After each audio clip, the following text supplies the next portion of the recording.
प्रियो, जय यीशु जय मसीह। आप सभी को पुनः हमारे YouTube channel Bible story creation में स्वागत है। प्रियो, आज हम इस वीडियो में बताने वाले हैं कि क्या मूसा नबी मिस्र का राजकुमार था। यदि आप हमारे चैनल में नए हैं तो सब्सक्राइब करना ना भूलें।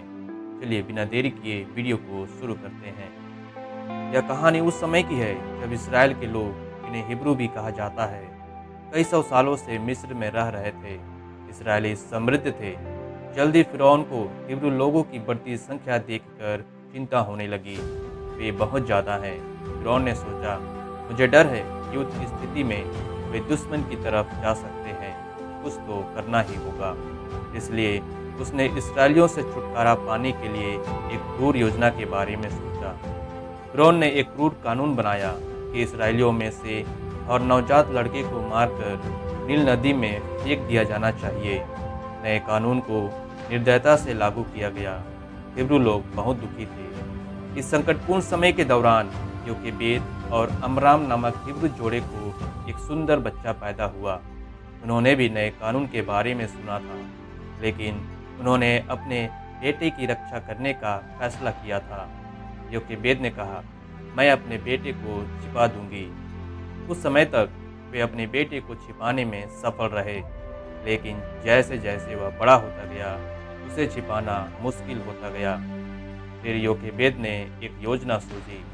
उसने और उसके पति अमराम ने नदी के खरपतवार से एक टोकरी बनाया।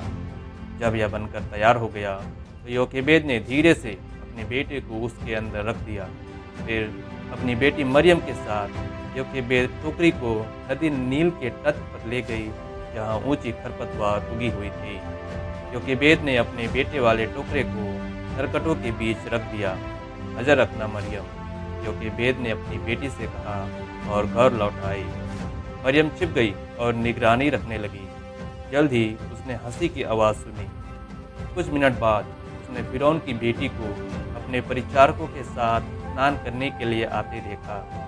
राजकुमारी ने अचानक कहा, देखो, वहाँ एक नरकट की टोकरी है। जब राजकुमारी ने उसके अंदर बच्चे को देखा तो उसने विनम्रता से कहा, इसे मेरे लिए ले आओ।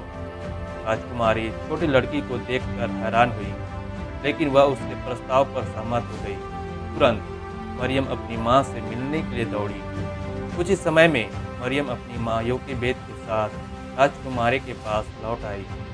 राजकुमारी ने कहा, इस बच्चे को अपने घर ले जाओ और मेरे लिए इसका पालन पोषण करो। मैं तुम्हें इसके लिए मजदूरी दूंगी। योकेबेद बहुत खुश थी।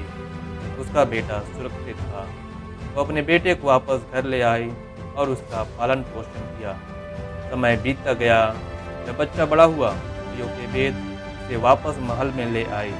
मैं इसे अपने बेटी की तरह पालूंगी। उसका नाम मूसा होगा, राजकुमारी ने कहा। इसलिए मूसा एक हिब्रू लड़का एक राजकुमार के रूप में फिरौन के महल में रहने लगा। मूसा ने बुद्धिमान मिस्रियों से सबक लिया, लेकिन मूसा एक मिस्री की तरह बड़ा हुआ। उसने अपने लोगों को कभी नहीं भुलाया। एक दिन जब मूसा ने एक मिस्री सैनिक को एक हिब्रू को पीटते देखा तो मूसा क्रोधित हो गया। उसने जाकर उस मिस्री को मार डाला। जल्दी यह घटना जंगल की आग की तरह फैल गई। मूसा को डर लगने लगा कि फिरौन उसे इस अपराध के लिए मौत की सजा देगा। इसलिए वह मिस्र की दौलत को पीछे छोड़कर मिद्यान भाग गया।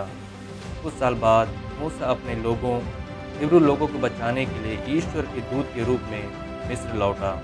और इस बार जब उसने फिरौन का सामना किया तो ईश्वर उसके साथ था। इस कहानी से हमें यह संदेश मिलता है कि साहस, विश्वास और दृढ़ संकल्प से हम किसी भी कठिन परिस्थिति का सामना कर सकते हैं। योकेबेद और अमराम ने अपने बेटे मूसा को बचाने के लिए बहादुरी और बुद्धिमानी का परिचय दिया। मूसा एक हिब्रू लड़का होते हुए भी मिस्र के राजकुमार के रूप में पला बढ़ा, लेकिन उसने अपने लोगों को कभी नहीं भुलाया।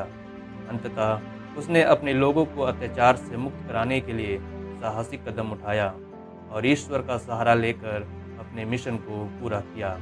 यह कहानी विश्वास और न्याय की जीत को दर्शाती है।